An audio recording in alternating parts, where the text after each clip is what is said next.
Tonight, I am super honored to introduce Willow Wilson, World Fantasy Award-winning author of Alif the Unseen and co-creator of beloved teen superhero Kamala Khan, aka Miss Marvel, which I'm sure many of us all know. So Miss Marvel was the first Muslim American superhero to headline a Marvel comic series, and after invigorating a whole generation of young readers with Kamala's heartfelt adventures protecting Jersey City, Wilson returns to prose with her second novel, The Bird King. It's a historical fantasy set during the last sultanate of the Iberian Peninsula during the 15th century. The novel focuses on Fatima, a sheltered concubine, and her best friend Hassan, a palace cartographer with the magical ability to draw places he's never seen and bend reality with his pen. As the Spanish Inquisition closes in upon them, they embark on a journey across desert and mountain to find refuge in a fabled island where the king of birds is said to reside. Drawing upon the history and myths of a region where boundaries between West and the Muslim world blur, Wilson sets a richly painted stage to explore the nature of love and freedom through her characters. So without further delay, please give a warm welcome to Willow Wilson. Thank you so much. It's wonderful for me to be here with all of you. This is my first time at this famous and historic bookstore, which everybody keeps telling me about. It seems like every time I come to the East Coast in any capacity, one of the first questions I get is, "Oh, you're going to Politics and Prose?" And finally, the answer is yes. So thank you all for being here. It's really lovely to be here among you. As the introduction noted, this is the first book without pictures that I have launched since my life was sort of taken over very joyously and wonderfully by Ms. Marvel. And it's been a big anxiety of mine in the run-up to the release of this book. Is anybody going to read it? Is anybody who reads Miss Marvel going to come read this? So I can't tell you how happy it makes me to see all of you here tonight, especially on such a beautiful day when I was wandering around outside like maybe there is life after winter after all. So very delighted to be here. This is a book that took a large chunk of my life and creative mind. I have gray hairs, which you can't see, thankfully. Gray hairs that I did not have when I started researching this book. I became interested in this period of history because it's a time, number one, that we don't tend to think a whole lot about in the United States. When we think of the year 1492, and those of us who grew up at least in the American public school system, we tend to think of one thing, and that is the first voyage of Columbus. What we're almost never told is that that year is also significant because it was the year that the very last city of Muslim Spain fell to Ferdinand and Isabella, and the Reconquista, the reconquest of the Iberian Peninsula by Catholic European forces, drew to a close. So it was really one of those years in which history bends and turns in new directions in more ways than one. And it's also a time before there were hard boundaries between what we now think of as the West and the Muslim world.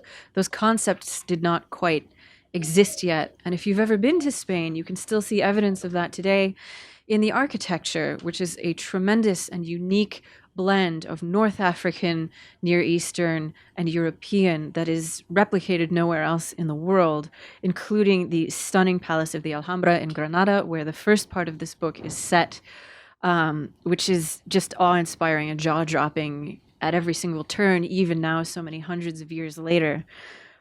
So part of the fun for me was to look back through history, even as a layperson, not a historian, and try to reconstruct this area in its glory days when every little corner would have been painted and everything was brightly colored, and this was not a historical monument, but a lived in and breathing and alive place that was host to some fascinating people.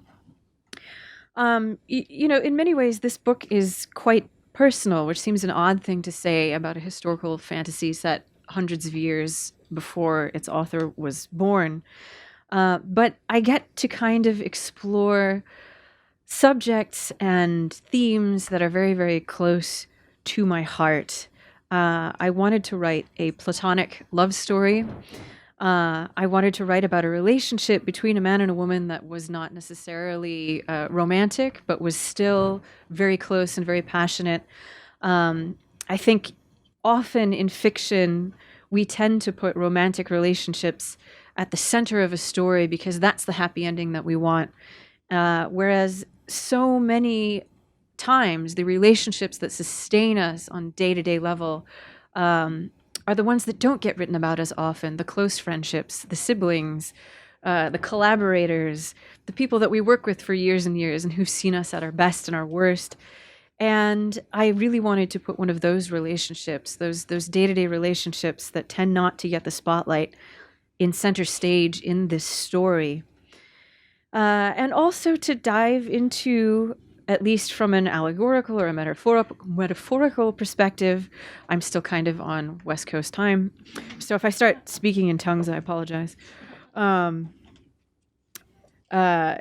Since this book, as you may have guessed, if you are familiar with Sufi literature, also has a lot to do with Al-Attar's famous teaching poem, The Conference of the Birds, which is a really fascinating epic poem written a couple of hundred years before this story is set, in which this famous Sufi poet, who was also a jurist, a lawmaker, a bibliomancer, and a lot of other things, uses a metaphor of a group of birds who have lost their king and are trying to find him again, to teach through sort of a sideways lens about Islamic monotheism, about asceticism, about the Sufi path.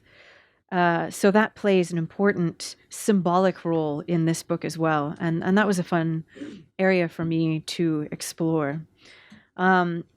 This is a genre that I have not attempted before. I don't know why I thought to myself, 15th century Spain, that ought to be easy. I've seen all of those Showtime historical dramas. I've watched The Tudors on multiple occasions, and the Borgias. I've seen Jeremy Irons as the Pope. That's, what more about the 15th century do you need? But I very rapidly saw how ambitious that was, and got sucked down many rabbit holes of interesting research that led me to areas of history that I was unfamiliar with, and kind of on a journey of discovery that changed my mind about a lot of things that occurred at this period of time. I think we tend to think of history as being linear, that it starts out kind of benighted, uninformed, very conservative, reactionary, violent, and goes ever steadily upward to where we are now, the peak of enlightenment and history and everything else. When in fact that isn't really true, and history goes like this. Knowledge is gained and lost. Ideals change and shift. Religion comes and goes and changes shape. And there are very few ideas, which I rapidly discovered, that we have today that have not occurred at some point in history in another form. When I finished this novel, I sent it to the wonderful medieval Spanish historian S.J. Pierce, who teaches at New York University, and I told her, tear it to pieces, savage it, anything that's wrong with it, just, tell me what I've done wrong.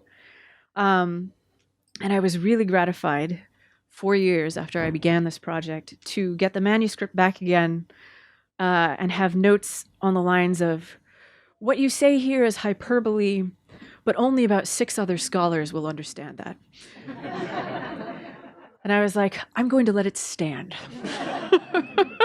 And that was incredibly gratifying for me as a layperson, knowing that I was kind of out of my depth and relying on the research of others, to get notes of that quality from a scholar of that caliber.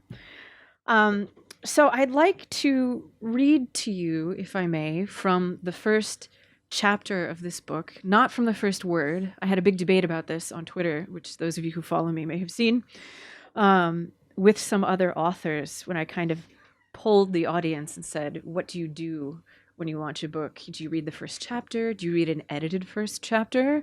Do you read from somewhere else in the book?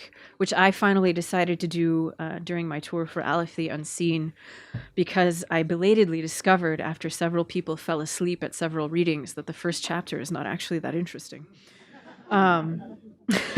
And it was only when forced to kind of condense and choose another scene for a different event that I discovered there was a chunk in the middle of the book that was a lot more exciting, and started reading from there and belatedly selling more books. Um, in this case, however, I think there's a lot of fun stuff going on in the first chapter.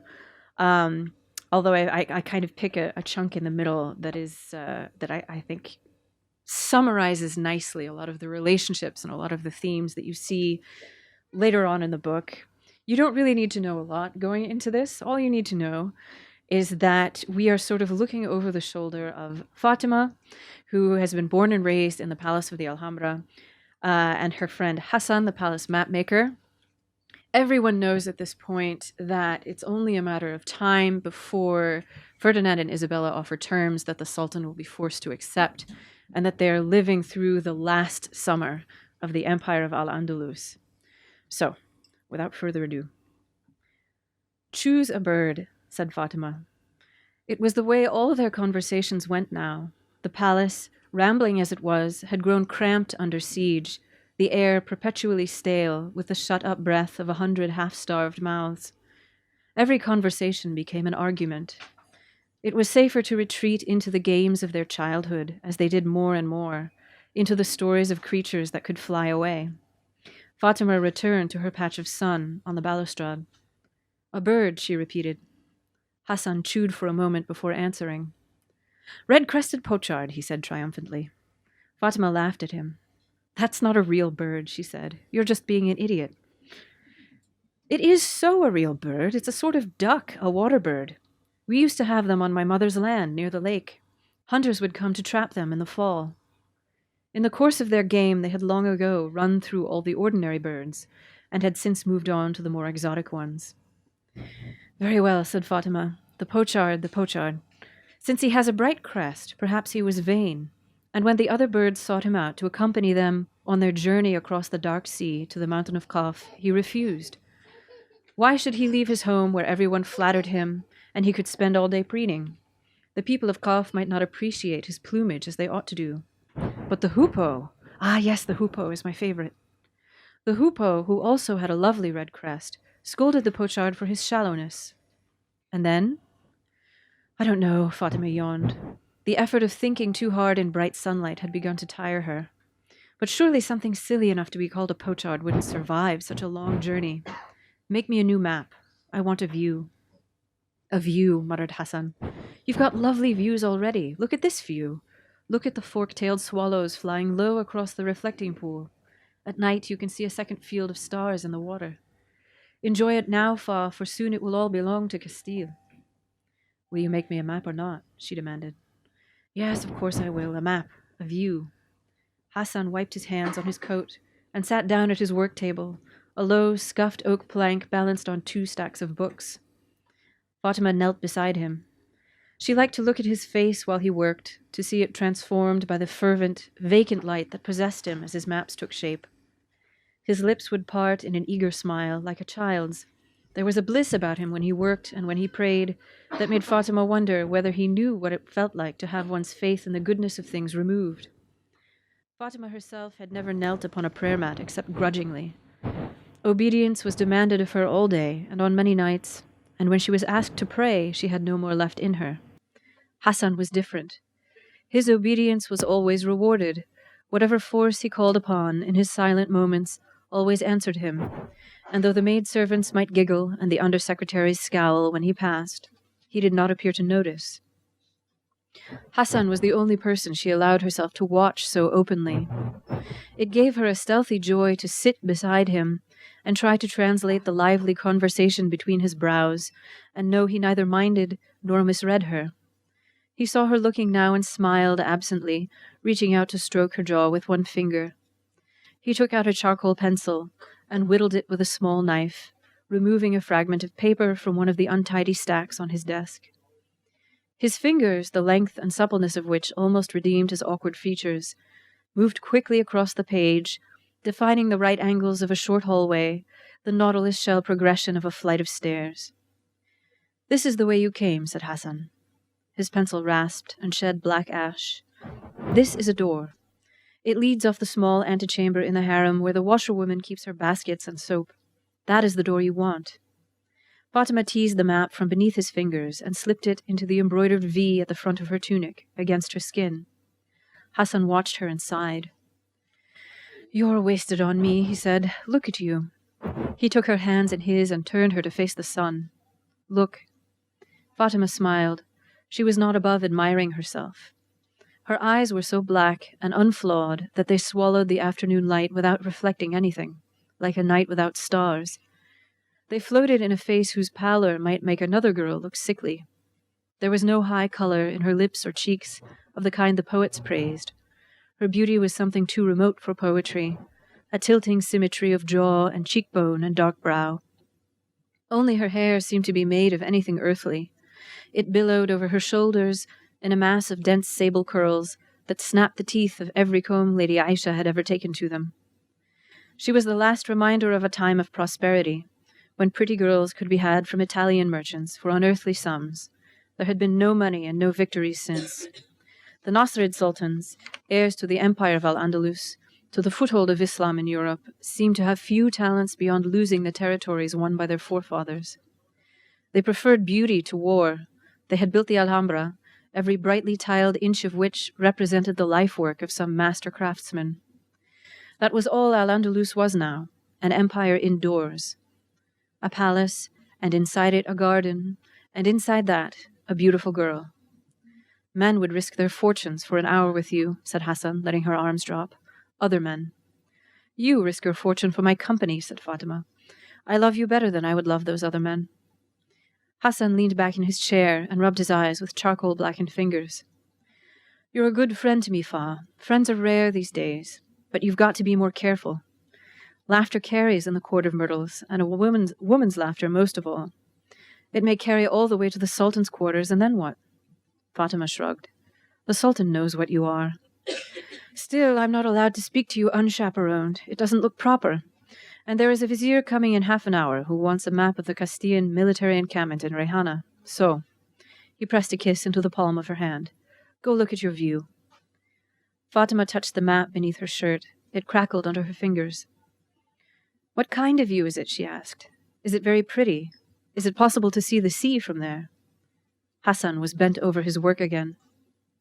"The sea is miles and miles to the south across the mountains," he muttered. "Not even I can give you a view like that."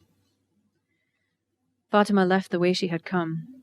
There were no guards posted in the Court of Myrtles, situated as it was near the heart of the palace, away from the bustle and heat of the Mixwar, where the Sultan heard petitions with his viziers and lawyers and secretaries.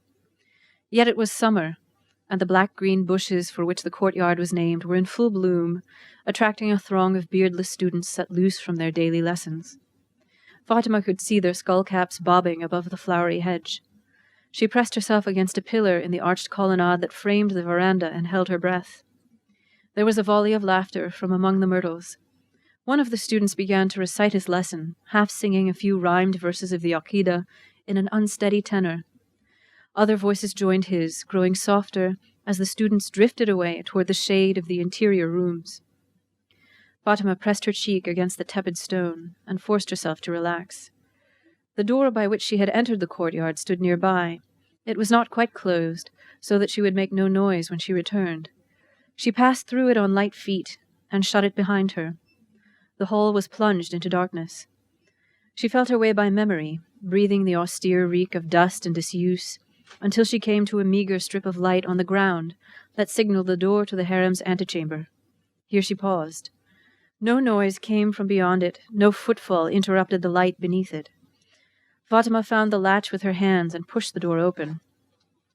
The antechamber was just as Hassan had described it, though Fatima had trouble imagining why he had ever set foot there himself. Buckets and rags were piled in one whitewashed corner, along with stoppered jugs of vinegar and a tub of congealed soap. An arched passage tiled in blue and gold led to the common room of the harem itself. All these things were familiar.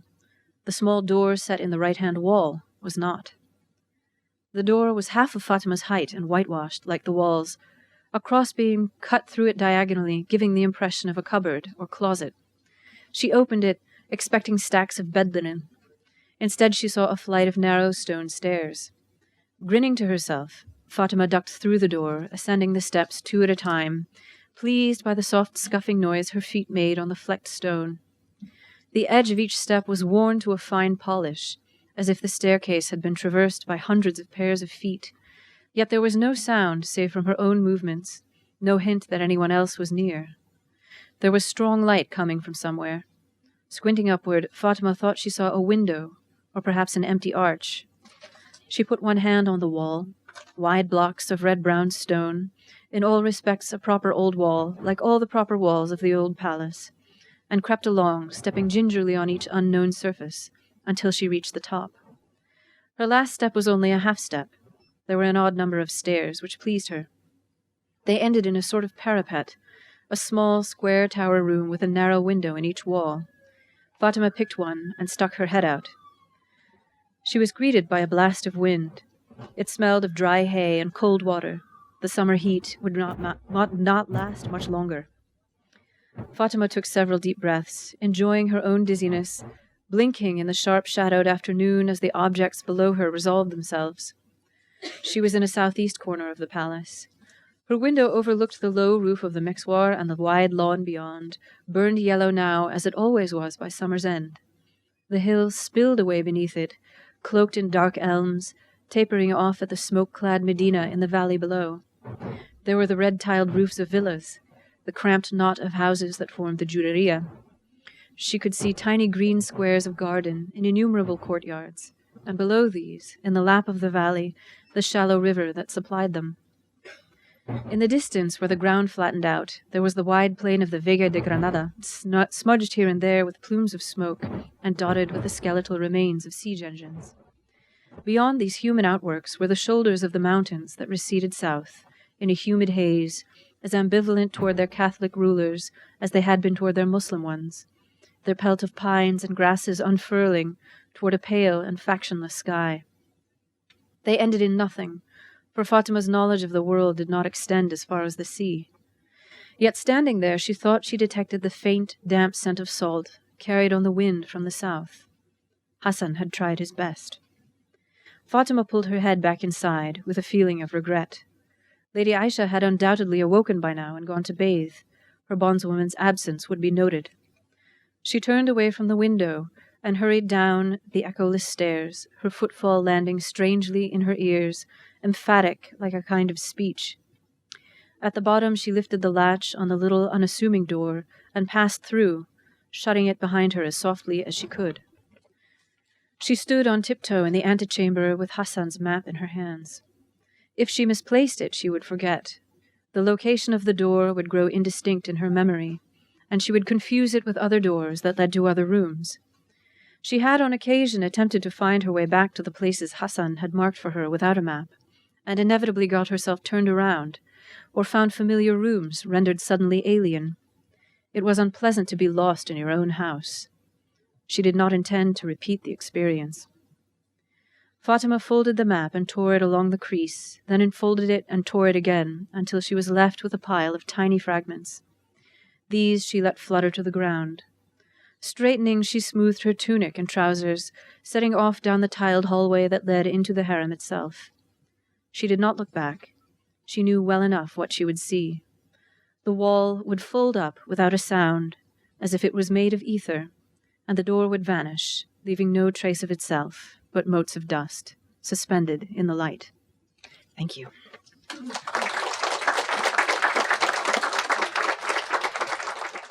I'm happy to take your questions. I hear there are mics set up somewhere. So she threw away the map? She threw it away.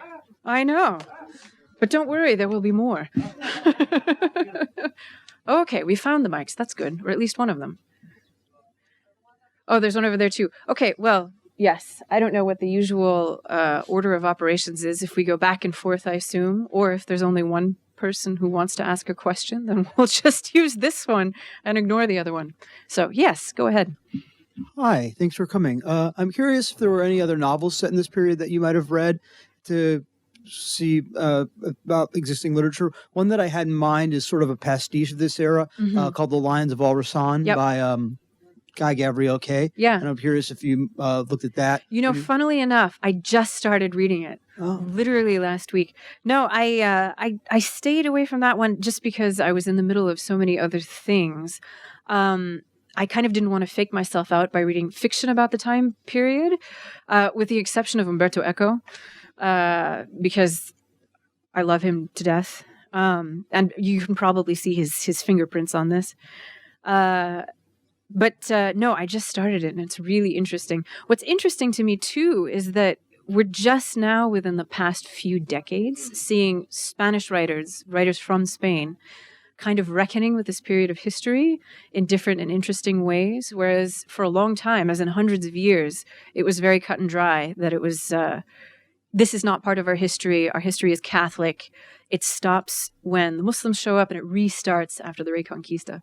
But now I think increasingly there are Spanish writers who are kind of grappling with this as a shared history. So I'm really liking Lions of El Rasan, but no, I didn't read it while I was writing this. All right, thank you.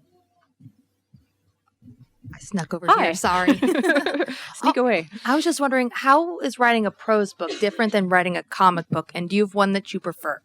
That's an excellent question. The differences are enormous for a bunch of different reasons. Number one, I think comics, and I know I'm going to ruffle some feathers by saying this, are technically a much more demanding medium because you're working with so many more constraints.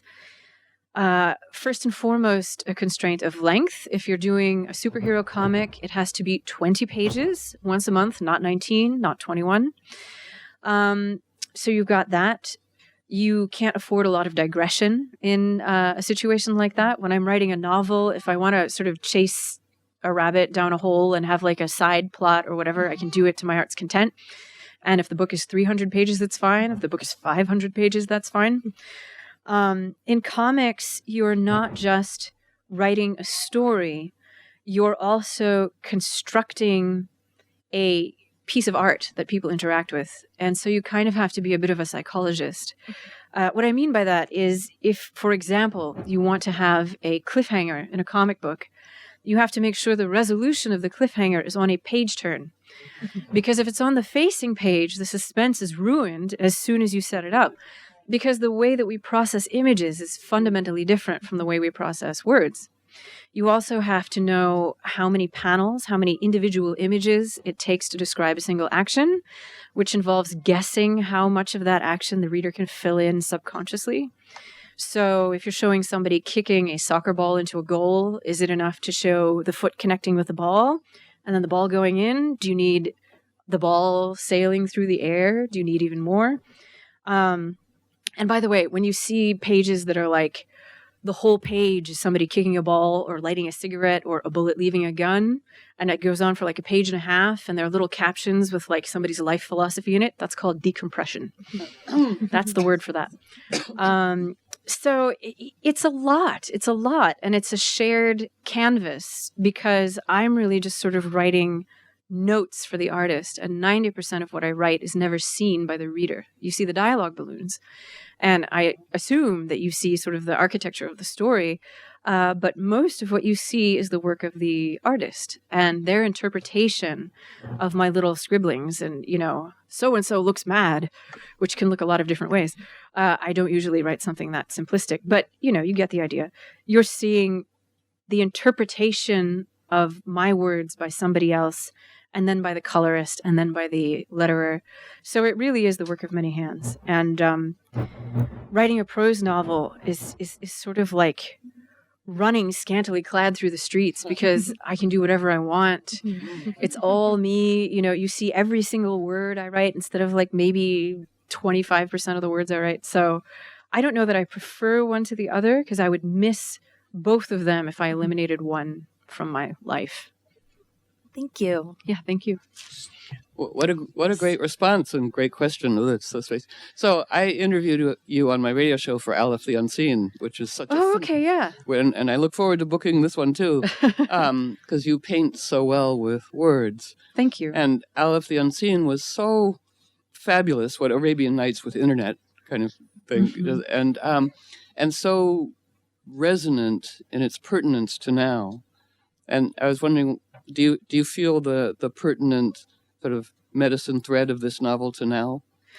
Ironically, yes. Part of what inspired me to write this book was research that my husband was doing. He's a huge autodidact.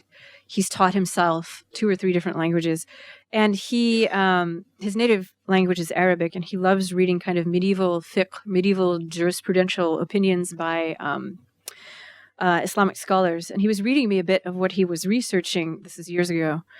And there were questions from Muslims living in the Iberian Peninsula of what was shortly to become Spain, asking Islamic jurists living in the Maghreb, in northwestern Africa and the Middle East, whether there was any precedent in Islamic law for them to hide their religion, to pretend to convert to Catholicism so that they could remain in Spain. And the answers were very, like, well, what do you mean? And they get very huffy. They're like, why would you do such a thing? You should come, back to where you're wanted. Why would you stay where they don't want you? Come back to the lands of the Muslims. And what was so poignant to me about those questions was that they made clear that the people asking them considered themselves Iberian, considered themselves Spanish. In a lot of cases, their families had been in Iberia for 300, 500, 700 years. And that was their home. That was their culture. They no longer had strong cultural or familial ties to North Africa or the Middle East. And to me, that felt so contemporary, this idea of how long do you need to live somewhere before you are from there? Who gets to decide who belongs? How much do we have to hide to remain somewhere that we love? And it felt like conversations that we could, and we are, in fact, having today as a culture. And that was what kind of drew me into this specific period of Andalusian history, the very end. I mean, I think typically, as in the lines of Hassan, when people write about this period of history, they tend to like to set it at kind of the flowering of Al-Andalus, the golden age where everything is going well. This is when everything was in decline. And that, to me, had a lot of resonance with kind of where we are today, right now. Thanks. I guess we'll go back to this side. So I know that, at least for many people, there's very sort of specific rules in the Muslim faith about sorcery or about using magic. And you tell all these incredible stories that are specifically rooted in fantasy, in magical lands. And I was sort of wondering how sort of the perspective on that faith influenced the way you dealt with magic in your stories. That's a very interesting question. And it's in fact one of the central questions in this book as we go on. We'll see that there's a large debate about whether Hassan's powers, the powers that he has to sort of make maps of things he hasn't seen, are magic, i.e. sorcery, or divine. There's some sort of gift from God, or there's some sort of angelic occurrence. So I don't really ever set out to answer questions like that. I'm more interested in posing them and then seeing what kinds of conclusions readers draw. That's very interesting to me. In this particular novel, I thought setting up that question and sort of answering it from 2 different sides, I don't want to give too much away, was an interesting thing to explore because it's something that tends to pop up in religious history quite frequently, as is the case with, for example, Joan of Arc, convicted of sorcery, believed to be, a witch, a sorceress. But then when it was convenient, canonized, like, oh, no, that wasn't actually sorcery. That was a gift from God. That was divine intervention. And obviously what that means is that the line between those 2 things, the line between a miracle and a spell, is quite flexible and porous. And the answers as to which it is are more often political than not. So I like the question, but I think it's almost insincere to give a clear-cut answer because I think when you look through history, the answers are not clear-cut. Thank you. Thanks. Do we have more this side? I'm just going back and forth. That works. Oh, you've already answered this amazing question about the relevance to the modern day. But I was just, when I was reading, I ran across one of the characters rather early on he has very specific word choice about one side of a conflict that's happening. Maybe they don't hate us for our freedoms, she muttered. Maybe they hate us because we've been harrying their lands for decades. I mean, as soon as I read that, I was just like, all right, now we're doing something. And I'm wondering, you're talking about the relevance with modern day. You started this 4 years ago. Mm-hmm. We're a few years now into some heavy-ish. some very heavy-ish, very vocal things happening in our country right now. Did you revisit any of this to say, look, I want with that kind of word choice? I'm like, okay, you're sending us some notes here. Were you sending specific messages and revisiting that, or? Yeah, I was. I mean, what I really wanted to draw a bright line between in that particular scene was the fact that in this period of time, the position of the Arab Muslim world and the West, such as it was, there wasn't really a West at that point, but Christendom, as they would have called it at that point, were flipped. The Arab Muslim world, particularly in Spain and Al-Andalus, was coming out of this golden age where tremendous strides were made in terms of medicine, art, science, architecture, where Muslims and Christians and Jews were for long stretches of time getting along pretty well and sort of pollinating each other's traditions through various things. And we're also quite relaxed in terms of, I'm looking around to see the age level of this audience. I don't know what kind of conversations people have had with their kids. In terms of sexual mores, they were extremely laid back. In fact, when I sent the manuscript of this to Professor S.J. Pierce, who's the medieval historian that I was talking about earlier, and I kind of was talking about homosexuality in like a don't ask, don't tell kind of way in the book. She was like, back it up even more. They really would not have cared. She was like, dial it back even more. And I was like, okay, I'm going to dial it back even more. So, it really was reversed. Muslims were considered loose, licentious, libertines, very sort of artsy-fartsy. And it was Christendom. It was the West. It was Europe that was kind of coming out of a dark age, having a lot of trouble with religious violence, having these sort of religious militias running around that even the Vatican had trouble controlling. And that reversal to me was so profoundly ironic that I was like, I have to just spell it right out so that people understand what is going on, because I thought it was so interesting to, again, show that history doesn't go like this. It goes like this. Mm-hmm. And it keeps us, I think, from getting too up on our high horse about being intrinsically superior to anybody else, because, it really does vary so tremendously from century to century. And it's, as we get further in, we meet a character who is a graduate of what was then the world-famous medical school in Timbuktu, where they were doing cataract surgery and had lighted streets when Europeans were still kind of running around in blue paint. So, it really is fascinating. And it was fascinating to me just as a learner to go back and see that. And I wanted to draw that line. Awesome. Yes. So you mentioned earlier that there's maybe a little bit more of you in some of these characters, and so I was curious if you could elaborate on like how we see you and Fatima and Hassan as opposed to other characters you've written. I think I'm not the first person to say this, but all art is autobiographical on some level. I think in this book, I got to sort of ask some of the questions that are most pressing to me, and also kind of talk about religion and friendship and, kind of what you do when you think you're living at the end of history in ways that were very cathartic to me, because they do so closely echo the times in which we live. So, in a way, this was not through the view of one particular character or another, but just through the kind of Gestalt story, a way to personally reckon with what's going on now and to kind of remind myself that the world has come to an end before. And yet here we are. So, the possibility of survival and of carrying those stories forward through time with us was, I think, most personal to me in this. Although there are bits of me, I think, in all of the characters. Hassan, we learn later, has synesthesia, which is something that I had a lot of as a kid. and I kind of taught myself my way out of as I got older because it was distracting. So I give him some of that. So yeah, it's not that one particular character or another is meant to be a direct reflection of me. It's they all have stuff in them that are things that are either important to me or that I was kind of working out on the page as I was writing. Thank you. Thanks.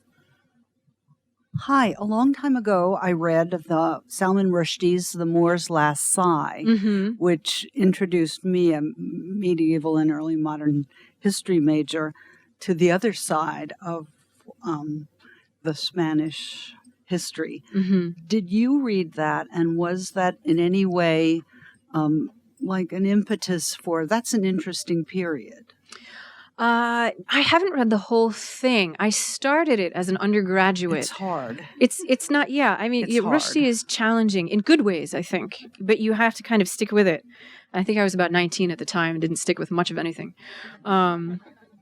So yeah, I did start it, and I thought that it was, his particular unique reckoning with that period of history was interesting, but I don't know how it ends.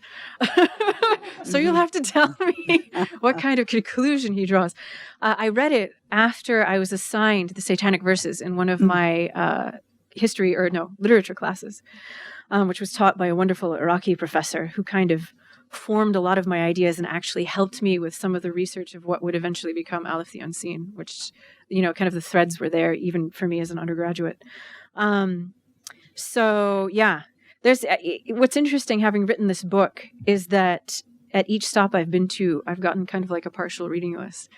As I said, I kind of wanted to stick with historical accounts rather than fictional accounts so that I didn't sort of find myself falling into the rhythm or the point of view of somebody who had written before. But now, like literally, I've got Lines of El Hassan in my backpack because I bought a copy at, where was I? Oh, I was at the International Conference of the Fantastic and the Arts in Orlando before I came here. They were like, you have to read this book. So now you've reminded me that I never finished the Moor's account either. If there are no more questions, I'm happy to. Oh, there's one over here. Okay, I'm sorry. I had a question about the influence of the Conference of the Birds. I read the Conference of the Birds this last summer and loved it. And it strikes me, though, that it's a very uplifting tale about sort of ascetic detachment. And I'm wondering how those elements, right, uplifting and detachment, jive with your subject matter, which is, sort of like the end of history and trying to cling to something that, is being taken away. Yeah. Well, the thing that's interesting about the Conference of the Birds is that it begins at the end of history. The birds have lost their king. They're losing their language. They're quarreling with each other. And they set off to almost restart the history of the birds. And if you've read The Conference of the Birds, you know some key plot points already. You don't have to have read The Conference of the Birds for any of this to make sense. But if you have, there are probably some things that you will be able to guess before you get there. Because there's a plot twist, as you know, in The Conference of the Birds. So I think that was what was interesting to me, is that it kind of begins after a terrible crisis and shows how you build your way out of it. And to me, that's useful knowledge to have, both at this point in time when that world was coming to an end, and right now when it sort of feels on a lot of days like ours might be too. So it was that was really interesting to me, that again, people have confronted the end of the world before, and they've come out of it with very specific lessons about how to survive. Thank you.